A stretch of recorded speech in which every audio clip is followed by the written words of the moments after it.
तीसरा अध्याय और 34वां श्लोक ले रहे हैं।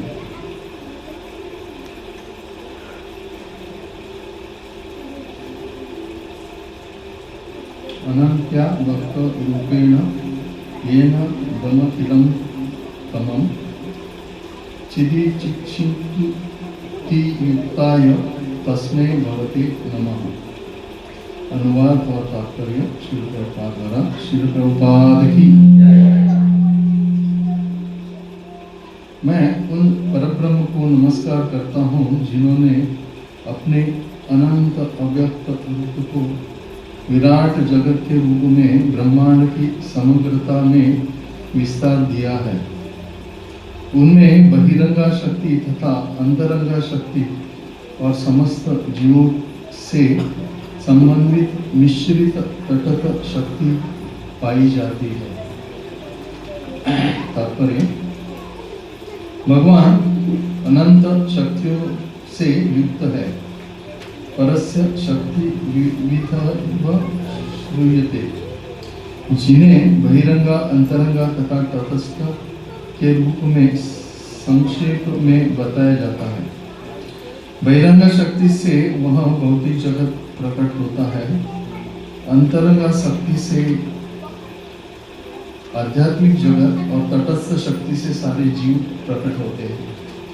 यहाँ तटस्थ शक्ति अंतरंगा तथा बहिरंगा शक्ति का मिश्रण है। जीव परब्रह्म का अंश होने से वास्तव में अंतरंगा शक्ति है, लेकिन बहिरंगा शक्ति के संपर्क में होने के कारण वे भौतिक तथा आध्यात्मिक लीलाओं में लगे रहते हैं। भौतिक शक्ति उनकी लीलाओं की अभिव्यक्ति मात्र है।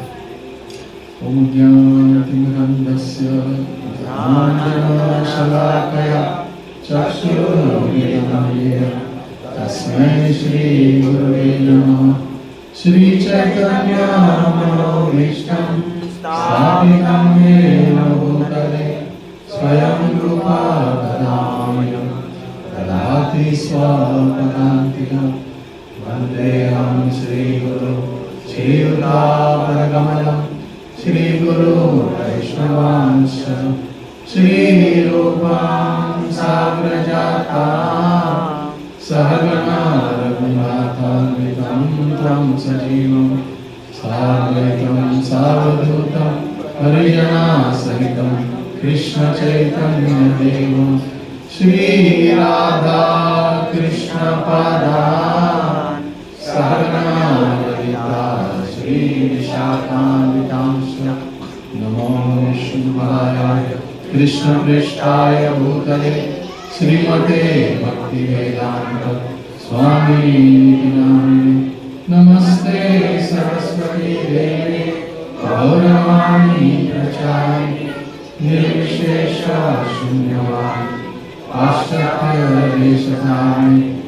वञ्चकल्पतरुभ्यश्च कृपा सिन्धुभ्य एव च पतितानां पावनेभ्यो वैष्णवेभ्यो नमो नमः। जय श्री कृष्ण चैतन्य प्रभु नित्यानंद श्री अद्वैत गदाधर शिवासादि गौर भक्तवृंद। हरे कृष्णा कृष्णा कृष्णा हरे हरे, हरे राम राम राम हरे हरे। हरे कृष्णा कृष्णा कृष्णा हरे हरे, हरे राम राम राम हरे हरे। हरे कृष्णा कृष्णा कृष्णा हरे हरे, हरे राम राम राम हरे हरे। हरे कृष्ण। तो इस अध्याय का शीर्षक है अमर बनने की हिरण्यकश्यप की योजना। नंबर क्या? टेक्स्ट 34 7.3.34।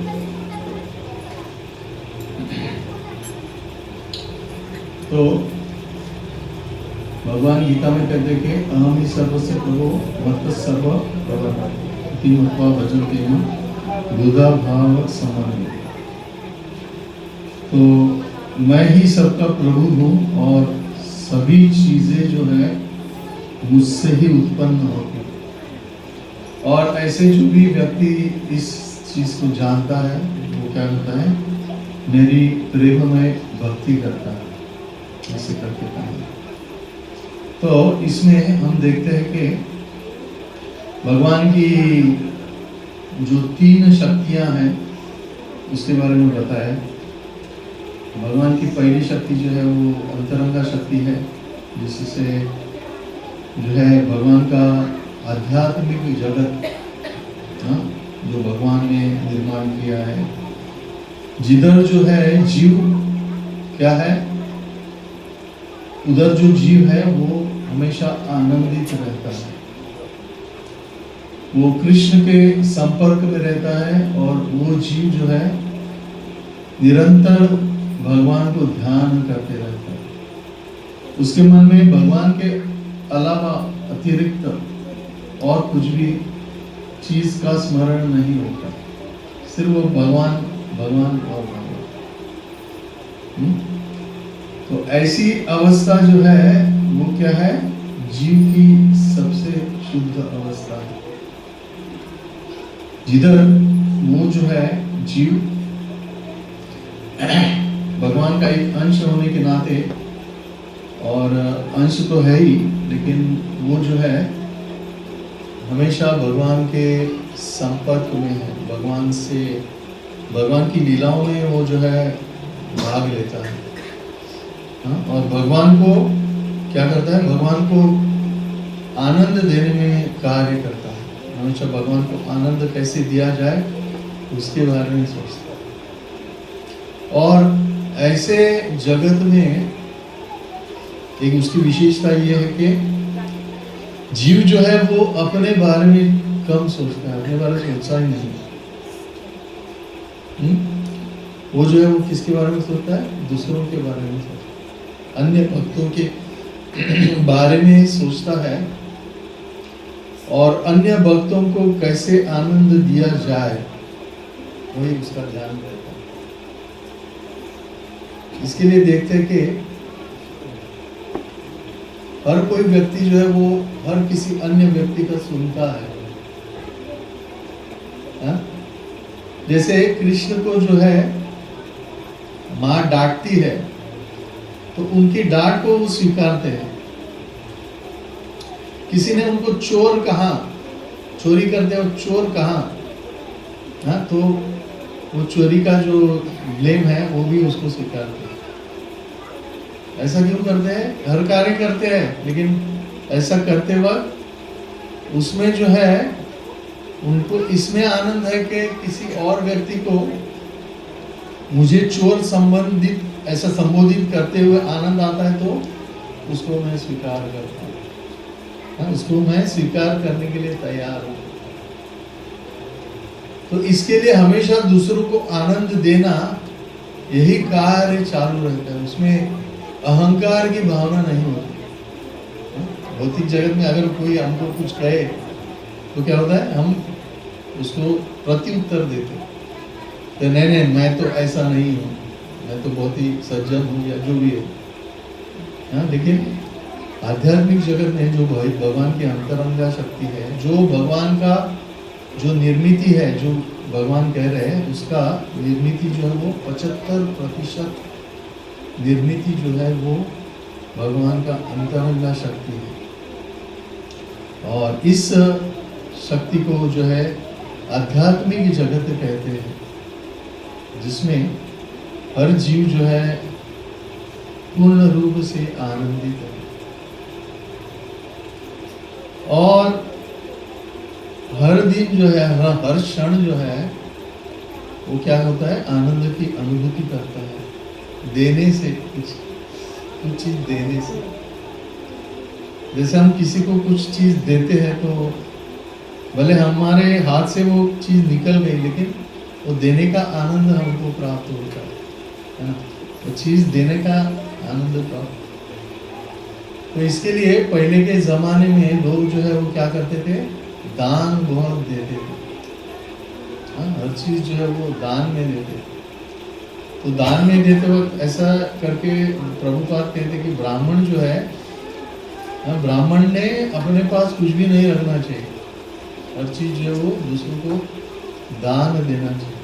और ब्राह्मण ने क्या करना चाहिए, ब्रह्मांड में उसका जो मेंटेनेंस है वो भगवान लोगों को जो है अच्छा कार्य करके उनको भगवान के बारे में बता के, हाँ, जो भी सामने वाला व्यक्ति दक्षिणा दे उस दक्षिणा पे वो क्या करना चाहिए, अपना उदर निर्वाह करना चाहिए। ऐसा क्यों कहा है?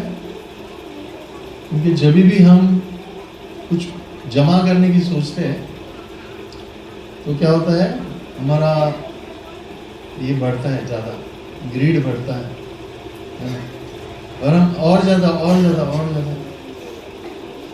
लेने का प्रयास करते हैं। उसमें क्या होता है, उसमें जो है दूसरों के आनंद के बारे में कभी कभी हम सोचते भी नहीं है ना। वो चीज़ मेरे पास कैसे आए इसके लिए हम ज़्यादा प्रयास करते हैं। उसमें क्या होता है, दोनों जन दुखी हो जाते हैं। जिसके पास से वो छीना जाता है या जिसके पास से लेने का प्रयास करते हैं वो भी दुखी होता है, और जो ऐसे जबरदस्ती अपने पास लेता है वो भी दुखी होता है। और एक इसमें विशेषता ये है कि देने से जो है क्या होता है, भगवान उसको और ज्यादा देते हैं। क्यों? क्योंकि वो भगवान के किसी और अंश को दे के आनंद देने का प्रयास करता है। तो इसके लिए देखते हैं हम कि जो भी व्यक्ति जो है वो ज्यादा दान देता है, ज्यादा पुण्य कर्म करता है, वो सही मायने में जो है वो आनंदित होता है। वही जो व्यक्ति है वो आनंदित होता है क्योंकि उसके आत्मा को आनंद हो गया है। उसके आत्मा को, शरीर को नहीं, आत्मा को आनंद हो गया। उसका आत्मा जो है वो भगवान के साथ रहने का जो शुद्ध अवस्था है उस चीज को जो है क्या करता है, महसूस करता है, उसको अनुभव करता है। तो इसके लिए ऐसा जो भी व्यक्ति ऐसे आनंद की अनुभूति करता है वो क्या करता है, ऐसे कार्य में और ज्यादा अपने आप को संलग्न करता है ना। और दूसरे उसे उपरांत उल्टा जो है वो क्या होता है, हिरण्यकशिपु जैसा व्यक्ति, हाँ, जो क्या कर रहा है, अमर बनने का प्रयास कर रहा है। तो ऐसा व्यक्ति कौन है, जो बहिरंगा शक्ति में, भगवान की बहिरंगा शक्ति में कार्यरत है।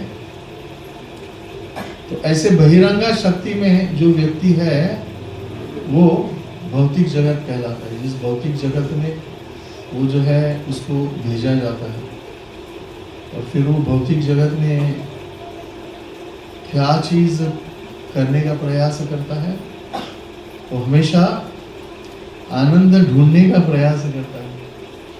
हाँ? लेकिन क्या है, क्योंकि वो समझता नहीं है उसको कि आनंद किधर है। आनंद जो है वो किधर है, आध्यात्मिक जगत में है। ऐसे जगत में है जिधर आनंद है ही नहीं, ऐसे चीज में जो है वो आनंद ढूंढने का प्रयास करते हैं। जैसे कहते हैं कि जो डेजर्ट है,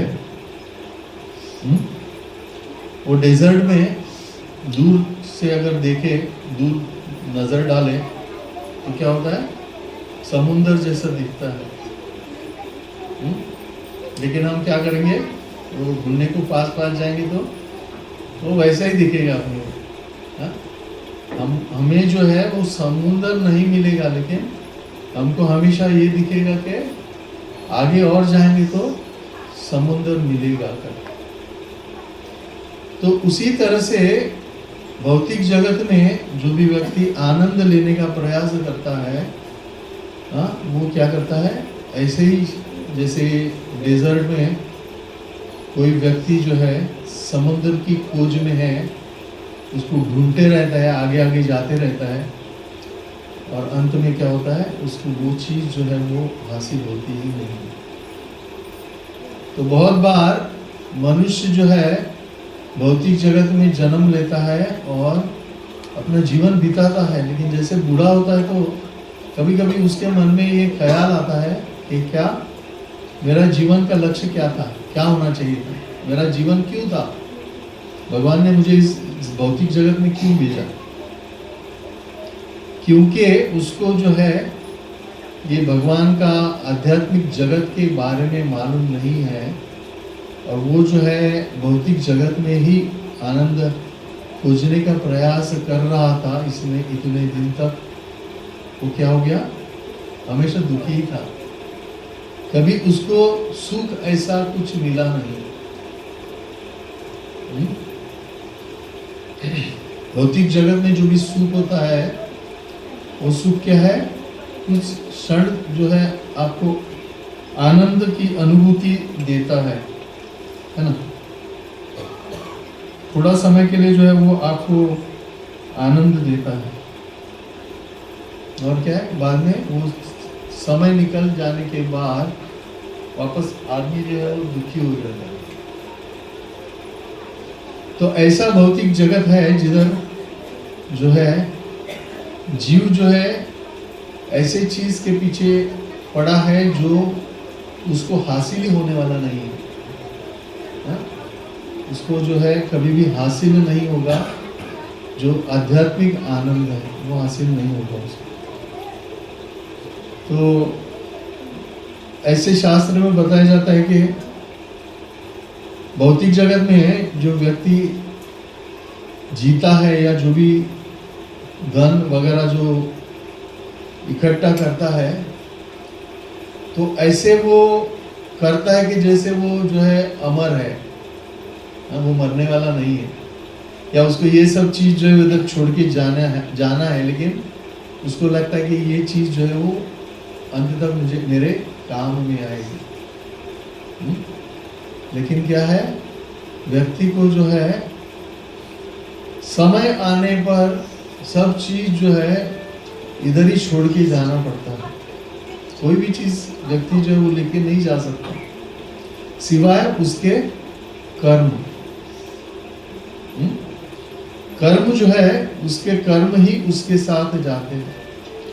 जैसे हम इस भौतिक जगत में जन्म लिए, हम जब भी जन्म लिए तभी हमको कुछ मालूम नहीं था, नहीं, लेकिन हमारे जो भी कर्म संचित कर्म थे उसके अनुसार हमको हमारा जीवन आगे आगे जाते हुए दिखाई देता है। क्योंकि हमने अच्छे कर्म किए हैं इसके लिए हमको जो है अच्छे दिन देखने को मिल रहे हैं। वही अगर हम कुछ बुरे कार्य करते तो हमको क्या है वैसा उसका दुख भोगना पड़ता है। तो ऐसा जो है स्थिति जो है वो बहुत ही दयनीय स्थिति है जीव की, कि जिसमें वो बहिरंगा शक्ति में जो है बोलते हैं कि जैसे कोई व्यक्ति लात मारते हैं तो लात खाता है ना। तो जो लात जो है उसको माया जो है वो क्या करती है, लात मारते रहती है, और एक साइड दूसरे साइड ऐसा जो है वो माया जो है वो उसको पीड़ा देती रहती है। लेकिन उसको ऐसी अनुभूति होती है कि ये कुछ क्षण के लिए है और उसके बाद जो है मुझे क्या होगा, आनंद की अनुभूति होगी। ऐसा जो है उसको भ्रम महसूस होता है। तो इसके लिए कहते हैं कि जब भी हम भौतिक जगत में जन्म लेते हैं तो हमको क्या करना चाहिए, हमारी भावना जो है वो कृष्ण भावना भावित करनी बहुत आवश्यक है। क्यों? क्योंकि हम जो है वो बद्ध अवस्था से मुक्त अवस्था में जाने के लिए प्रयास कर रहे हैं। ऐसा नहीं कि वो जो समुद्र जैसा जो चीज दिख रहा है उसके लिए प्रयास कर रहे हैं जो हमको मिलने ही वाली नहीं है। हम किस चीज का प्रयास कर रहे हैं, हम मुक्त अवस्था में जाने का प्रयास कर रहे हैं। तो मुक्त अवस्था में जब भी हम जाएंगे तो क्या होगा, हम जो है बद्ध अवस्था से निकल जाएंगे। स्वाभाविक है ना, बद्ध अवस्था जो भी है जैसे किसी को रस्सी से बांध दिया ना, तो क्या हो गया, वो बद्ध अवस्था में हो गया, क्योंकि वो उस जगह से हिल ही नहीं सकता है ना। लेकिन जैसे ही वो रस्सी को काट देगा, हाँ, तो क्या होगा, मुक्त अवस्था में जाएगा और तुरंत वो उधर से भाग जाएगा। तो ऐसे जो स्थिति है, उसमें जो है क्या है, कृष्ण से जुड़ना सबसे महत्वपूर्ण कार्य जीवात्मा का होता है। कृष्ण के साथ हमेशा के लिए जुड़ना जो है, वो कार्य उसको क्या करना चाहिए, तुरंत हासिल करना चाहिए। और इसमें तीसरा शक्ति कौन सा बताया, तटस्थ शक्ति, जो हम है, जो हम जीव जो है वो है। और ये तटस्थ शक्ति का जो स्थिति है वो उससे भी खराब है, हाँ, कि वो जो है हमेशा क्या है, एक तो इस पार है या उस पार है। एक तो वो अंतरंगा शक्ति का पार्ट बन सकता है, हिस्सा बन सकता है, या बहिरंगा शक्ति का हिस्सा बन सकता है। तो कभी इधर तो कभी उधर, ऐसा उसका जो है खेल। इस द्वंद्व अवस्था में जो है वो क्या होता है, चालू रहता है। जब तक वो उसका शरीर, उसका आत्मा शरीर के साथ जुड़ा है, तब तक जो है वो क्या है, इस अवस्था में ही होता है कि एक तो इधर है या उधर है। तो ऐसी अवस्था में भगवान ने ऐसे जीव को जो है वो क्या किया है, स्वतंत्रता दी है। भगवान ने उसको स्वतंत्रता दी है कि वो कौन से साइड जाए, कौन से भी साइड जा सकता है। एक तो आध्यात्मिक बन सकता है या भौतिक बन सकता है। लेकिन अगर जीव को जब भी समझ में आएगा कि मुझे किधर रहने का ज्यादा फायदा है, हाँ, स्वाभाविक है, अगर हमको समझे कि किधर ज्यादा हमको बेनिफिट मिल रहा है, तो हम क्या करेंगे, कोई स्कीम रहती है ना, हाँ, जिसमें परसेंटेज रहते, तो हम देखेंगे जिधर जब से ज्यादा परसेंट है उधर क्या करेंगे, हम इन्वेस्ट करेंगे, स्वाभाविक है। लेकिन जीव जो है, हाँ, जब भी मालूम होता है तो भी फिर भी वो कर नहीं पाता। हाँ, जैसे कि आपको मालूम है इसकी अच्छा है, लेकिन आप उसको उसमें जो है इन्वेस्ट नहीं कर पाओगे। क्यों ऐसा? क्योंकि भगवान की जो बहिरंगा शक्ति है वो बहुत बहुत बहुत बहुत शक्तिशाली है। आपको बहुत बार मालूम होते हुए भी जो है आप गलती कर बैठते हैं। क्यों? क्योंकि आप बहिरंगा शक्ति के शिकार बन गए। तो बहिरंगा और अंतरंगा शक्ति जो है, इसमें क्या होता है, हमेशा खींचातानी रहती है ना। हाँ, एक तरफ ये है, दूसरी तरफ वो है। तो जो बहिरंगा शक्ति में है, जो बद्ध जीव है, उसका अवस्था क्या है? उसका अवस्था भगवान जैसा बनना। जैसे हिरण्यकशिपु अमर बनना चाहते हैं। एक ही व्यक्ति अमर है, वो कौन है? भगवान। और कोई भी व्यक्ति अगर ऐसा चीज करने का प्रयास करे जो भगवान में है, हाँ, तो वो क्या होता है, वो असफल होने ही वाला है। तो हम देखते हैं शास्त्र में उदाहरण है जिसमें जैसे हिरण्यकशिपु है, वैसे रावण भी एक, उनका भी एक कहानी है कि रावण जो है वो क्या करना चाहता था, वो भी अमर बनना चाहता। और अमर बनने के लिए ऐसे व्यक्ति क्या करते हैं, देवताओं की उपासना करते हैं। और देवताओं की उपासना करके देवताओं को क्या करते हैं, प्रसन्न करते हैं।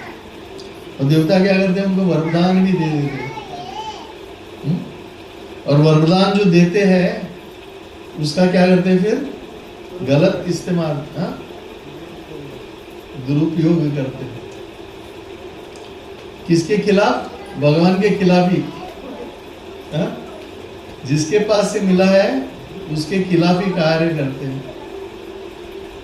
तो ये जो चीज है वो इसमें कहा है कि माया जो है उसको दो चीज करना होता है। एक जो है बहिरंगा शक्ति में जो व्यक्ति है उसके बारे में सोचना है, और अंतरंगा शक्ति के बारे में सोचना है। तो बताया जाता है कि जो बहिरंगा शक्ति में है उसके बारे में उसको ज्यादा सोचने की जरूरत ही नहीं है, क्योंकि ऑलरेडी वो बद्ध अवस्था में, ऑलरेडी वो भ्रम में है, भ्रमित है। तो उसके बारे में उसको ज्यादा सोचने की जरूरत नहीं है। लेकिन जो भी व्यक्ति अंतरंगा शक्ति में है उसको क्या करना पड़ता है? उसको अपने आप को इससे संभल के रहना पड़ता है। वो शक्ति इतनी प्रबल है कि अंतरंगा में भी व्यक्ति अगर कोई है तो उसको लगेगा कि वो जो है वो सब चीज जो है वो सही ढंग से कर रहा है। जैसे कि भक्तों में हम देखते हैं कि हम जो है साधना भक्ति करते हैं, नहीं क्या? साधना भक्ति करते, तो साधना भक्ति करते वक्त शुरू में जो है बहुत हमको जो है बहुत आनंद आता है। हम जो है बहुत आनंदित अवस्था में जो है भगवान का नाम लेते हैं, भगवान की सेवा करते हैं, भगवान के भक्तों का संग करते हैं, ऐसी बहुत आनंदमयी अवस्था में रहते हैं। और जैसे जैसे व्यक्ति आगे बढ़ता है तो क्या होता है? माया देवी जो है वो उसका ध्यान उसकी तरफ जाता है। माया देवी जो है वो क्या होती है? तभी जागरूक हो जाती है। और माया देवी जो है उस समय जो है क्या करती है? अपना कार्य चालू करती है। तो उसमें बहुत ही अच्छे तरह से बताया गया है। उसमें बताया गया कि एक चोर का उदाहरण बताया कि चोर जो है उसको अगर चोरी करना है तो ऐसा नहीं करेगा कि आपके दरवाजे में आएगा और ठकठकाएगा और बोलेगा मैं चोर हूं और आपके घर में चोरी करने के लिए आया हूं। ऐसा कभी होता है? नहीं। चोर कभी आता है? रात को आता है। नहीं, रात को आता है। और किधर से आता है? पिछले दरवाजे से आता है। ये जो भी खिड़की है जिधर से भी वो घुस सकता है, जो भी छोटी जगह मिले उस जगह से जो है रात के समय जब भी सब लोग सोए हैं, किसी का ध्यान नहीं है, उस समय जो है वो क्या करेगा? अपनी एंट्री करेगा। और एंट्री करके जो है क्या करेगा? अपना कार्य करेगा और चुपचाप निकल जाएगा। कार्य करके जो है चुपचाप निकल जाएगा। और सभी सब जो घर वाले हैं जो जब उठ जाएंगे तो भी देखेंगे क्या हो गया? घर में चोरी हो गई। इसका मतलब क्या? चोर आ गया, आपके घर में घुस गया और सब चीज जो वो चोरी करके चला भी गया, आपको पता भी नहीं चला। तो माया देवी भी जो कृष्ण का भक्त है उसके साथ ऐसा ही कुछ करती है। क्या करती है? एक छोटे से जो भी हमारी त्रुटियां हैं, हमारी जो भी कमियां हैं, अभी इसमें क्या क्या देखा चोर ने? सब लोग जो है वो सो गए, अब ये कमी हो गई, उसके लिए अच्छा हो गया। लेकिन सब क्या है? निद्रा अवस्था में। तो उसको एंट्री करना बहुत आसान हो गया, वो आसानी से एंट्री कर सका अंदर। तो वैसे ही माया क्या करती है? माया ये देखती है कि ये भक्त जो है वो किधर वीक है, और उस पॉइंट को लेके जो है माया जो है वो अंदर घुस जाती है। माया जो है वो क्या होती है? अंदर घुस जाती है और अपना आकार जो है वो क्या करती है, बड़ा बड़ा बड़ा बड़ा करती जाती है। उस समय वो भक्त अगर अपना अटेंशन भक्ति में नहीं देता तो क्या होता है, माया का प्रभाव उसके ऊपर ज्यादा गिरता है। अब माया का एक विशेषता है, वो क्या है, माया जो है वो ऐसे भ्रमित करेगी कि आपको पता भी नहीं चलेगा। जैसे बोलते हैं कि उसमें ऐसे कहा है कि आप कहें कि हम जो है क्या कर रहे हैं, भगवान की भक्ति कर रहे हैं, और हम क्या कर रहे हैं, 16 माला कर रहे हैं, और क्या कर रहे हैं, नियमों का पालन कर रहे हैं। तो दिखने में एक भक्त जो करना चाहिए वैसे हम कर रहे हैं, ऐसा हमको दिखने में दिखेगा। लेकिन हम अगर हमारा अध्ययन करें इसके बारे में कि हमारा जो कथन पठन सब चीज जो है जो हमको भक्ति में करने के लिए कहा है, वो चीज हम जो है वो सही ढंग से कर रहे कि नहीं कर रहे, उसके बारे में खुद का विश्लेषण करना बहुत जरूरी है। ऐसे बताया गया कि कोई कह रहा था कि हम जो है भगवान का जो नाम लेते हैं वो हृदय से, अंतःकरण से, भावना से आना चाहिए, है ना। कैसे, प्रेयरफुल मूड में भगवान को प्रार्थना के रूप में हम भगवान का नाम लेना चाहिए। लेकिन हम नाम कैसे लेते हैं, हमारा नाम जो है वो क्या है, जिह्वा तक सीमित है। जिह्वा से हम हरे कृष्ण कृष्ण कृष्ण हरे हरे, हरे राम राम राम हरे। तो ऐसे करके करते हैं तो क्या हो गया, माया ने एंट्री ले लिया।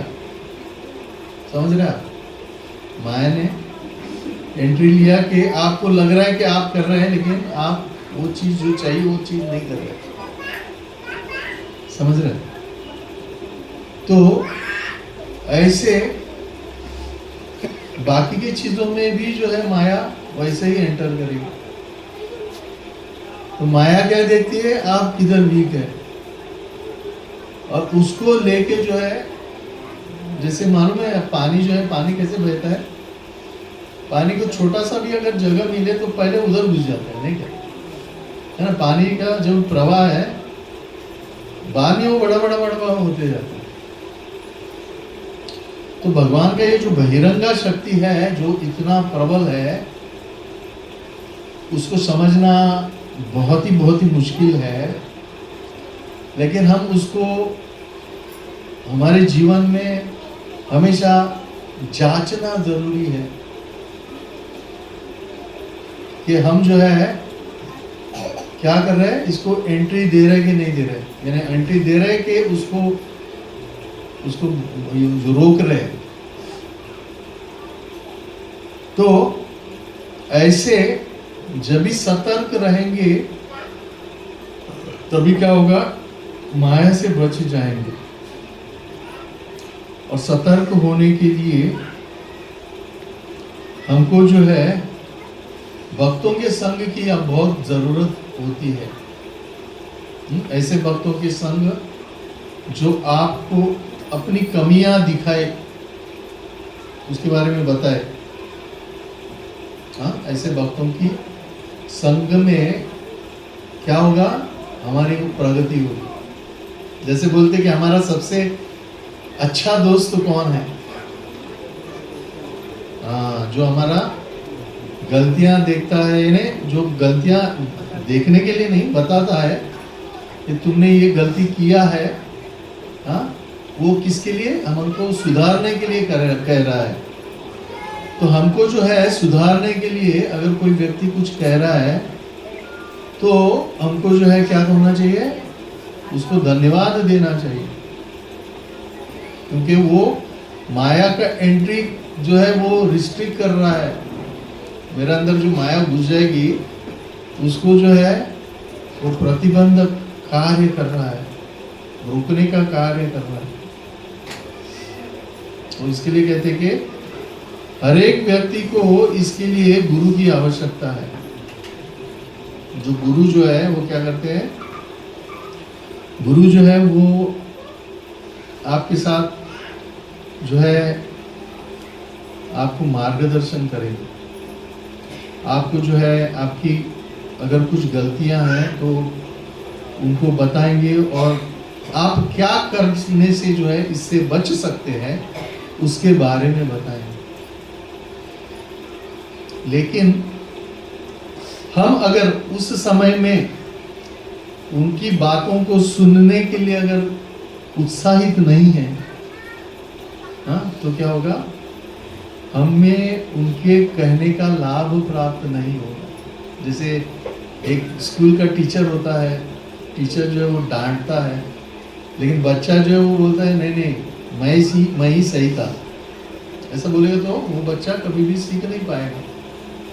टीचर ने किस चीज के लिए डांटा, जैसे माँ बाप भी डांटते हैं, हाँ, कुछ अच्छे के लिए ही बोलते हैं ना, लेकिन अगर उसने वो चीज को ध्यानपूर्वक सोचा नहीं उसके बारे में, तो क्या होगा, उसकी उन्नति नहीं होगी, हाँ, उसका आगे नहीं जाएगा।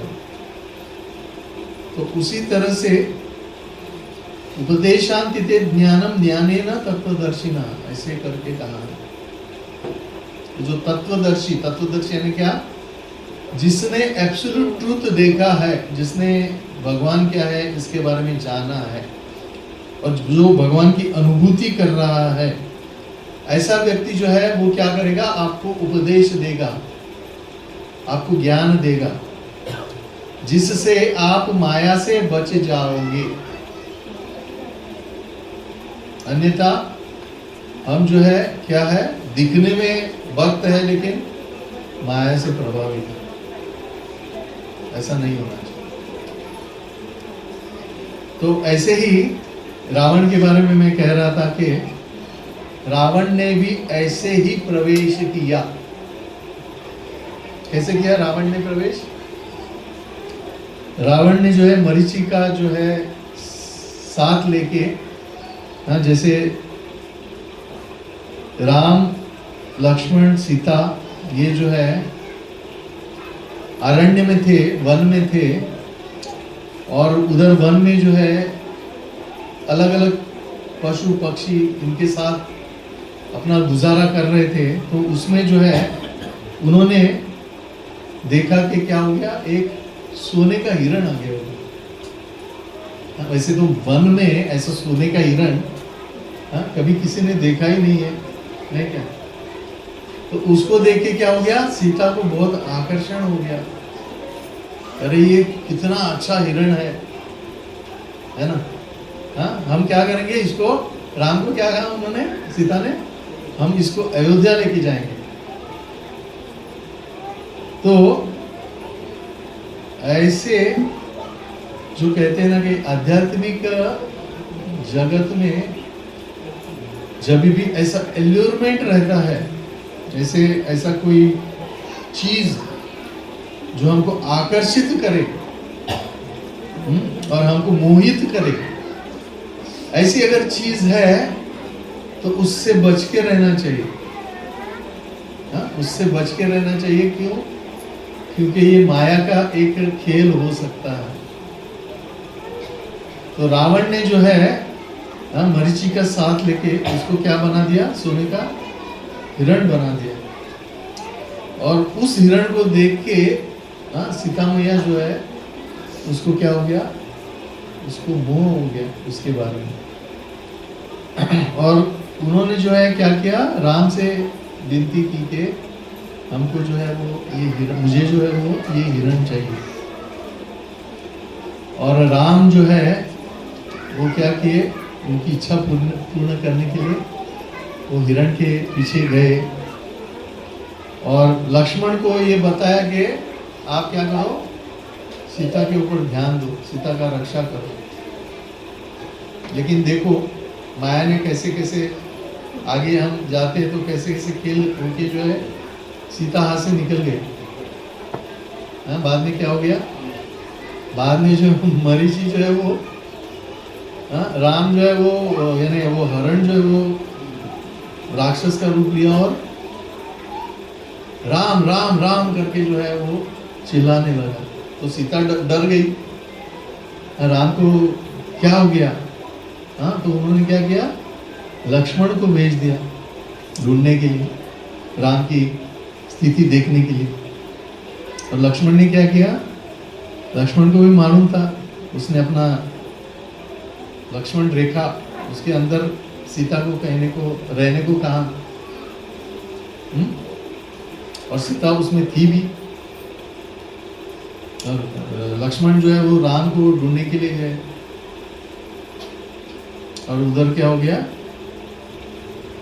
ये राक्षस जो है रावण एक भिक्षुक के रूप में आया। भिक्षाम दे, मुझे जो है क्या करो, कुछ भिक्षा दो। तो देखो कैसे उसने उसको फंसाया, क्योंकि उसको मालूम था कि सीता जो है, सीता क्या करेगी, किसी अन्य चीज से उनके पास नहीं आ सकती है ना, किसी अन्य माध्यम से वो सीता को ले नहीं जा सकता, क्योंकि वो क्या थी, प्रोटेक्टेड थी, सुरक्षित कवच में थी।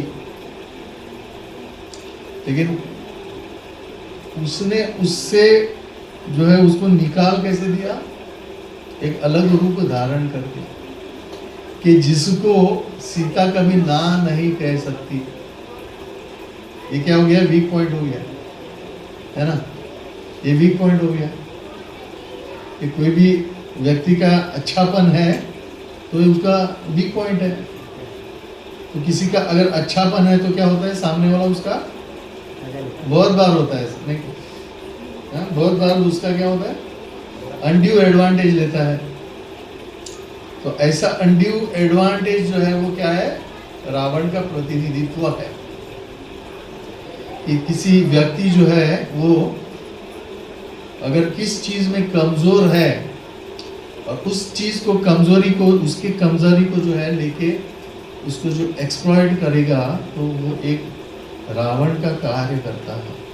तो वैसे ही ये कार्य जो है रावण ने एक भिक्षुक के रूप में आके सीता देवी को जो है वो क्या किया, उनका जो सीमित ये था उससे जो है उसको बाहर निकाल दिया। जैसे ही सीता बाहर आ गई तो क्या हो गया, उसने अपना रूप धारण किया, है ना, है?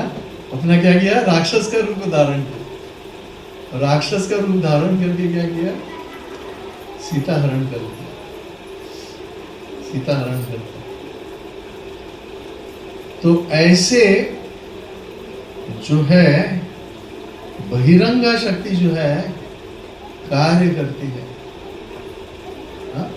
बहिरंगा शक्ति जो है वो क्या कार्य करती है, उसका कार्य क्या है, सीता को हड़प लेना। यानी अपने Sita represent what, Sita represent भक्ति। तो एक जो जीवात्मा है, जो शरीर धारण के और जो भक्ति कर रहा है, जो बद्धावस्था में है, नो डाउट बद्धावस्था में है, लेकिन उसके अंदर हृदय में जो है क्या है, सीता है भक्ति के रूप में। सीता हृदय में है उसके। और ये सीता जो है इसको क्या करती है, माया जो है वो उसका हरण कर देती है। सीता का हरण कर देती है। कैसे, ऐसे एक बहुत ही नादान भिक्षुक के रूप में आके, जो हम बोलते कि भौतिक जगत की जो एल्यूरमेंट है, जो क्या बोलते हैं, भौतिक जगत आसक्तियाँ, भौतिक जगत की जो आसक्तियाँ हैं, वो आसक्तियों को लेके जो है हमारा सीता का हरण कर रहा है।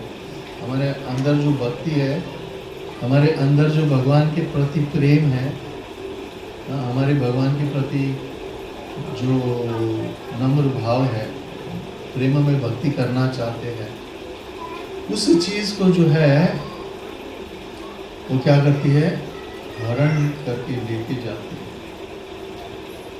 तो क्या होता है, राम जो है, हम राम से अलग हो जाते हैं, है ना? माया के पास गए तो राम से अलग हो गए, नहीं क्या? तो ऐसे राम के पास से जो है सीता जो है वो क्या होगी, निकल गई। और फिर क्या हो गया, राम को जो है, भगवान राम को जो है क्या करना पड़ा, ढूंढने के लिए जाना पड़ा। हाँ? बहुत कष्ट करने पड़े।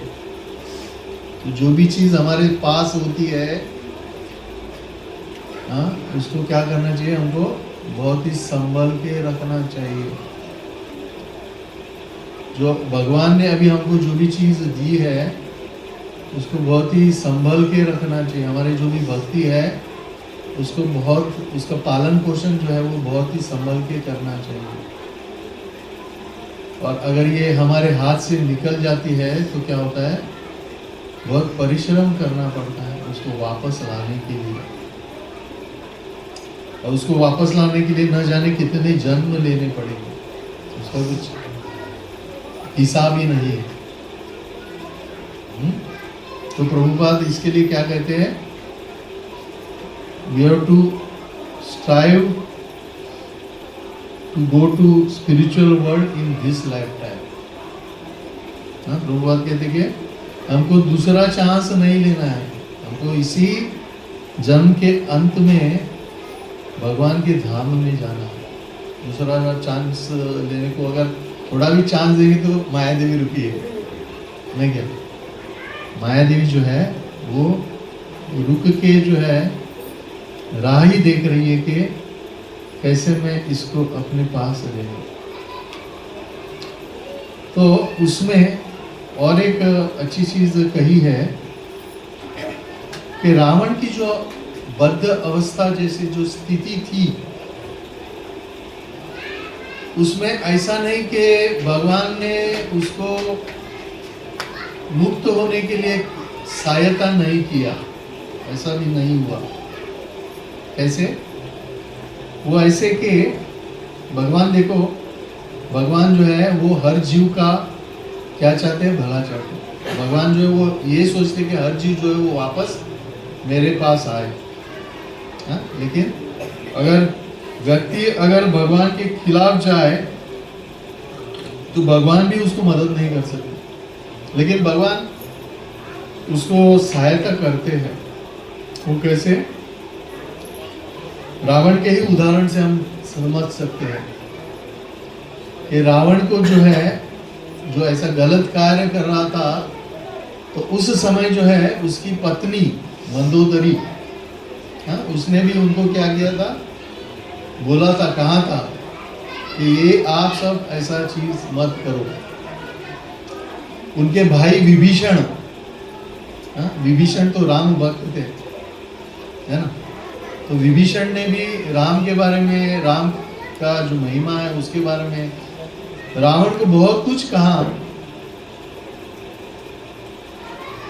लेकिन क्या हो गया?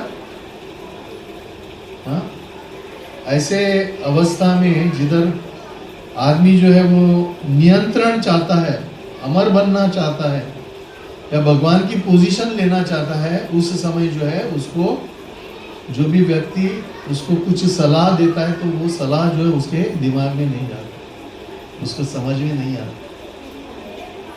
क्यों? क्योंकि उसका मन जो है वो एक ही जगह पे स्थित रहता है। कैसे? कौन सी जगह पे स्थित रहता है कि मुझे जो है, मैं जो है भगवान से और ज्यादा शक्तिशाली हूं।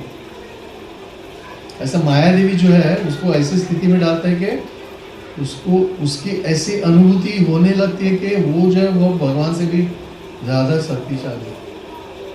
जैसे रावण ने ये ऐसे किया भी, क्या किया था?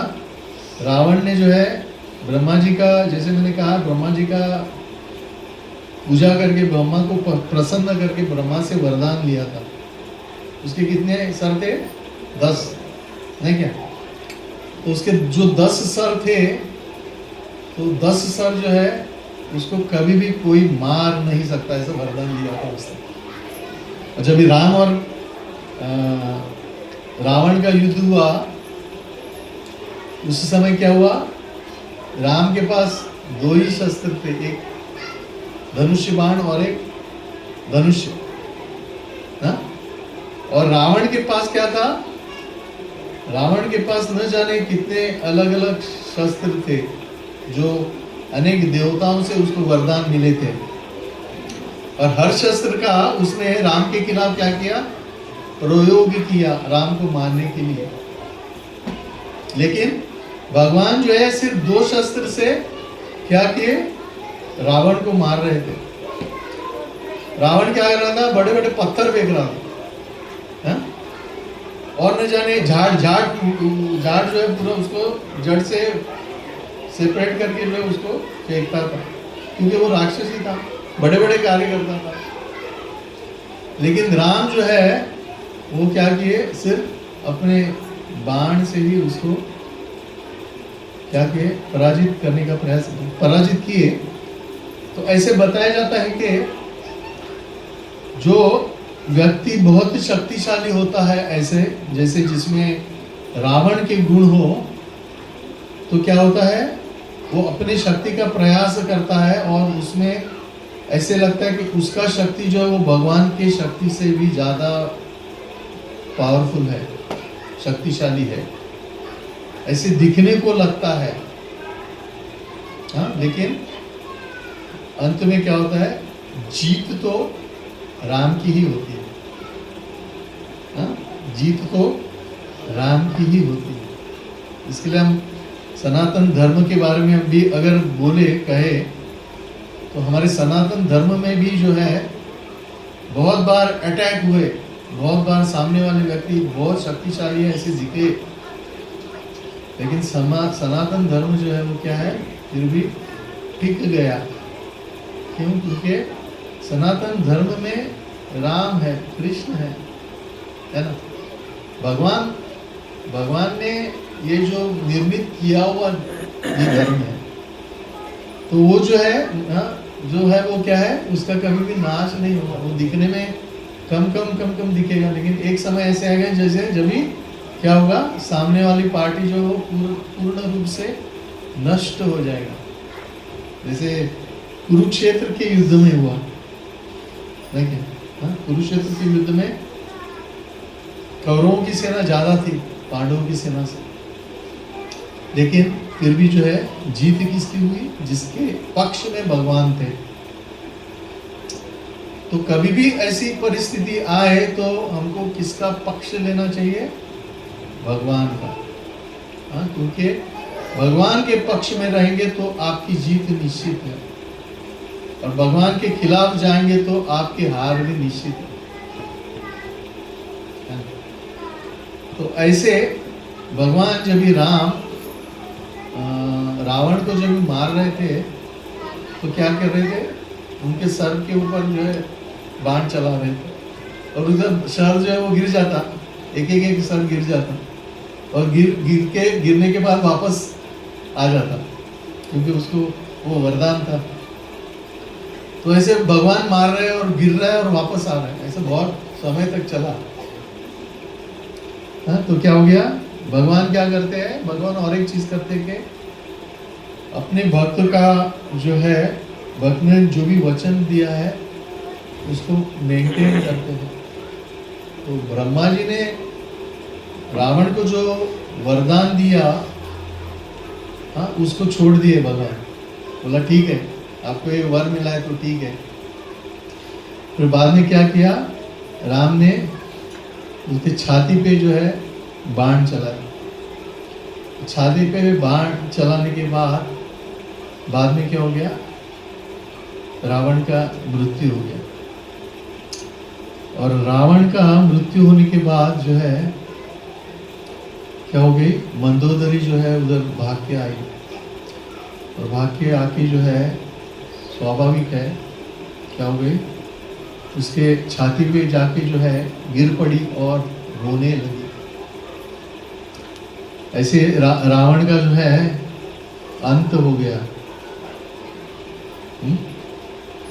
तो कैसे माया शक्ति जो है वो कैसे जीवात्मा को भ्रमित करती है और ऐसे व्यतीत करती है कि वो बहुत शक्तिशाली है,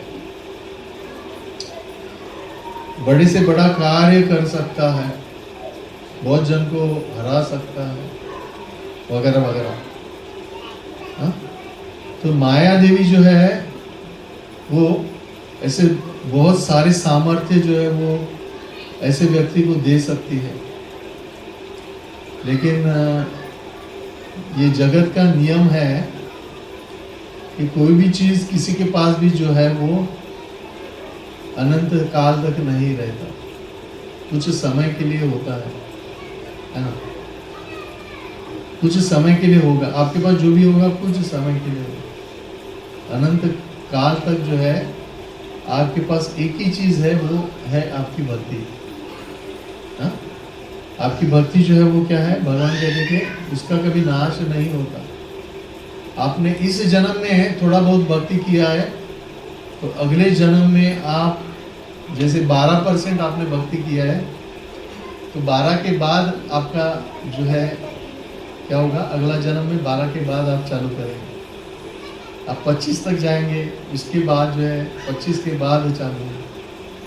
तो ऐसी चीज जो नष्ट नहीं होती उस चीज को हासिल करना चाहिए।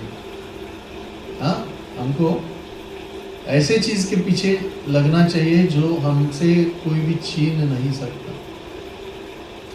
माया में पढ़ सकते हैं, लेकिन भक्ति जो है जिस स्थिति में है या जिस प्रमाण में है उसको क्या करना है, उसको संभाल के रखना बहुत आवश्यक है। तो माया बहुत आपको एल्यूरमेंट देगी विचलित होने के लिए, लेकिन जैसे ही माया आती है तो आपको समझ में आना चाहिए कि माया का एक रूप है। और आपका ध्यान अगर उस समय नहीं है तो माया का प्रभाव जो है अपना प्रभाव दिखाएगा, है ना।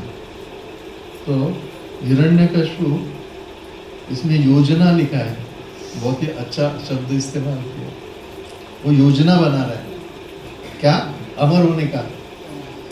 हिरण्यकश्यप अमर होने का योजना बना रहा है, कैसे, बहुत शक्तिशाली होके, लेकिन अंत में शक्तिशाली कौन है, अंत में शक्तिशाली सिर्फ भगवान।